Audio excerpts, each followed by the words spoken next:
નમસ્કાર વિદ્યાર્થી મિત્રો, હું પટેલ મહેશ પટેલ ટ્યુશન ક્લાસીસમાં આપ સર્વનું હાર્દિક સ્વાગત કરું છું। આજે આપણે ધોરણ 8ના ચેપ્ટર નંબર 1 સમય સંખ્યાઓ વિશે આપણે વાત કરવાના છીએ। તો સમય સંખ્યાઓ જે આપણું ચેપ્ટર છે રેડી, એ આપણે ધોરણ 6માં અડધું શીખીને આવ્યા છીએ, ધોરણ 7માં થોડું શીખ્યા છીએ અને ધોરણ 8માં આપણે થોડુંક નવું વધારે શીખશું, જેથી કરીને આપણું આ ચેપ્ટર કમ્પ્લીટ થઈ જાય। હવે સમય સંખ્યાઓ રેડી, એ પહેલા આપણને 3 પ્રકારની સંખ્યાઓનું જ્ઞાન હોવું ખૂબ જરૂરી છે। એમાં પહેલી સંખ્યા પૂર્ણ સંખ્યા, બીજી પૂર્ણાંક સંખ્યા, ત્રીજી સમય સંખ્યા અને આપણી ત્રીજી સંખ્યા એટલે કે સૌથી પહેલામાં પહેલી સંખ્યા એટલે કે પ્રાકૃતિક સંખ્યા। આપણે ક્રમ વાઇઝ બોલીએ તો પ્રાકૃતિક સંખ્યા, પૂર્ણ સંખ્યા, પૂર્ણાંક સંખ્યા, આ 3 સંખ્યાઓ નું જ્ઞાન હોય તો આપણે આરામથી સમય સંખ્યાઓ વિશે સમજી શકીએ છીએ। તો આપણે સૌથી પહેલા જોઈએ પ્રાકૃતિક સંખ્યાઓ। પ્રાકૃતિક સંખ્યાઓ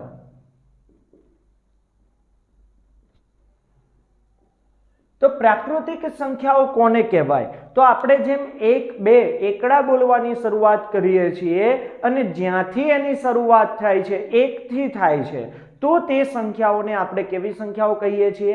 પ્રાકૃતિક સંખ્યાઓ, નેચરલ નંબર કહીએ છીએ।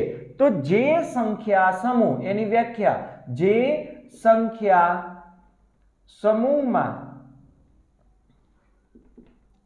ધન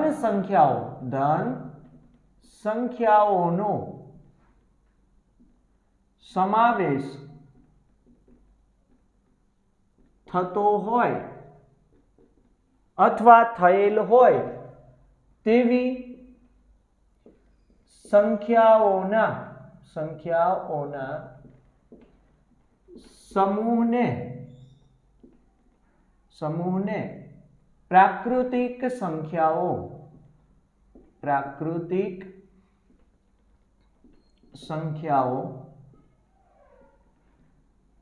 કહેવાય છે। પ્રાકૃતિક સંખ્યાઓ કહેવાય છે। એનું ઉદાહરણ જોઈ લઈએ। ઉદાહરણ તરીકે 1 2 3 4 ડેશ ડેશ અનંત સુધી કેવી હશે? અનંત સુધીની હશે। ત્યાર પછીનો એનો એક ટોપિક જોઈ લઈએ કે સૌથી નાનામાં નાની પ્રાકૃતિક સંખ્યા। એનો ટોપિક સૌથી નાનામાં નાની પ્રાકૃતિક સંખ્યા 1 છે। કેટલી છે? 1 છે। એની સૌથી મોટી સંખ્યાનું અસ્તિત્વ નથી। એનો બીજો ટોપિક શું છે? સૌથી મોટી પ્રાકૃતિક સંખ્યાનું અસ્તિત્વ નથી। એટલે કે સૌથી મોટી સંખ્યા કોઈ ચોક્કસ સંખ્યા નથી। આપણે જેમ જેમ આગળ બોલતા જશું તેમ એ શું થતી જશે? વધતી જશે। ત્યાર પછી આપણે બીજો ટોપિક જોઈએ, એનો પૂર્ણ સંખ્યાનો ટોપિક। કયો ટોપિક? પૂર્ણ સંખ્યાઓ।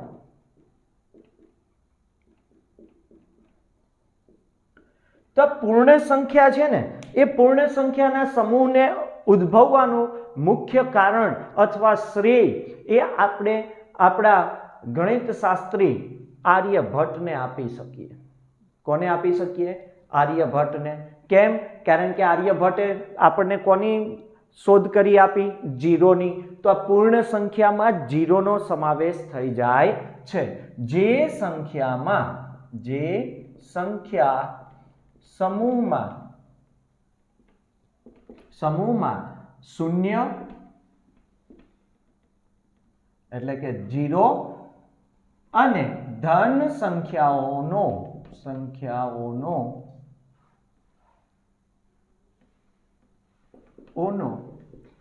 સમાવેશ થયેલ હોય તેવા સમૂહને શું કહેવામાં આવશે? પૂર્ણ સંખ્યાઓ કહેવાય છે. પૂર્ણ સંખ્યાઓ થઈ ગઈ. હવે એનું ઉદાહરણ જોઈ લઈએ આપણે. તો ઉદાહરણ તરીકે આપણે 0 અંદર ઉમેરી દઈએ. શું ઉમેરીએ? 0. ઉદાહરણ તરીકે 0, ત્યાર પછી 1, 2, 3, 4 ડેશ ડેશ. રેડી? આ થયું આપણું શું થઈ ગયું? પૂર્ણ સંખ્યાઓ. રેડી? પૂર્ણ સંખ્યાઓનું અસ્તિત્વ આપણે સમજી લીધું કે પૂર્ણ સંખ્યાઓ કોને કોને કહેવાય. પણ એની એક બાબત આપણે લખી લઈએ. પહેલી કે સૌથી નાની પૂર્ણ સંખ્યા 0 છે. શું છે? 0 છે. રેડી? સૌથી નાની પૂર્ણ સંખ્યા 0 છે અને એ જ પ્રમાણે સૌથી મોટી પૂર્ણ સંખ્યાનું કોઈ અસ્તિત્વ નથી. કારણ કે એ 0 પછીની સંખ્યાઓ છે બધી પ્રાકૃતિક સંખ્યાઓ કહેવાય છે અને કોઈ મોટી પ્રાકૃતિક સંખ્યાનું કોઈ અસ્તિત્વ નથી, તો પૂર્ણ સંખ્યાનું પણ અસ્તિત્વ થાય નહીં. ત્યાર પછીનો ટોપિક જોઈએ, પૂર્ણાંક સંખ્યાઓ.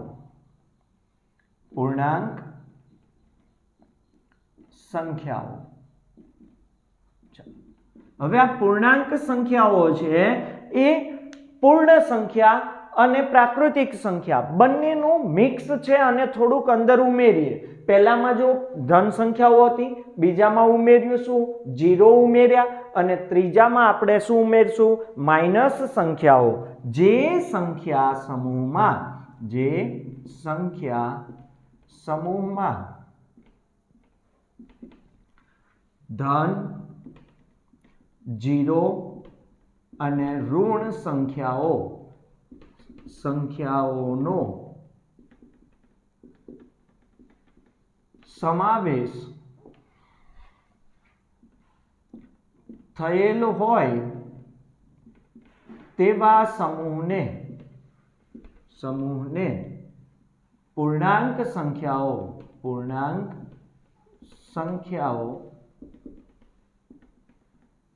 કહેવાય છે. તેવી સંખ્યાઓને આપણે શું કહીશું? પૂર્ણાંક સંખ્યાઓ કહેવામાં આવે છે. હવે એનું ઉદાહરણ જોઈ લઈએ. તો ઉદાહરણમાં શું આવશે?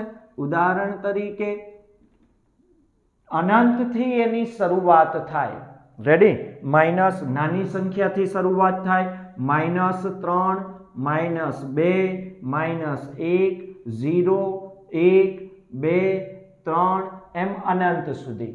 રેડી? ચાલો, હવે આ વસ્તુ આપણે બીજી એક સંખ્યા રેખા ઉપર પણ જોયું હતું. રેડી? કે આવી સંખ્યાઓ પ્લસ, માઇનસ અને 0 એ સંખ્યાઓ આપણને સંખ્યા રેખા ઉપર જોવા મળે છે. તો આ સંખ્યા રેખાની પણ સંખ્યાઓ પૂર્ણાંક સંખ્યાઓ છે એ બધી જ પૂર્ણાંક સંખ્યાઓ સંખ્યા રેખા ઉપર આપણને જોવા મળે છે. ત્યાર પછી આપણે જોઈએ એની વ્યાખ્યા, સમમેય સંખ્યા. કઈ સંખ્યા? સમમેય સંખ્યા. તો સમમેય સંખ્યા કોને કહેવાય? સમમેય સંખ્યાઓ. હવે આપણે સમમેય સંખ્યાઓમાં આપણે શું એડ કરી શકીએ? આપણે જો ક્રમમાં ચાલીએ છીએ, શું? પહેલી પ્રાકૃતિક સંખ્યાઓ, પછી પૂર્ણ સંખ્યાઓ, પછી પૂર્ણાંક સંખ્યાઓ અને હવે સમમેય સંખ્યાઓ. એટલે કે અત્યાર સુધી આપણે પ્લસ, 0 અને ઋણ સંખ્યાઓ ઉમેરી. હવે એમાં ઉમેરીએ ધોરણ 7 નું બીજું ચેપ્ટર, અપૂર્ણાંક સંખ્યાઓ. કેવી સંખ્યાઓ? અપૂર્ણાંક સંખ્યાઓ. રેડી? અને એને અપૂર્ણાંક સંખ્યાઓ છે એ આપણને અંશ અને છેદ સ્વરૂપે મળે છે. કેવા સ્વરૂપે મળે છે? અંશ અને છેદ સ્વરૂપે મળે છે. તો આ સંખ્યામાં આપણે અપૂર્ણાંક પણ ઉમેરી શકીએ. ચાલો, જે સંખ્યા સમૂહમાં સંખ્યાઓને P/Q સ્વરૂપમાં દર્શાવી શકાય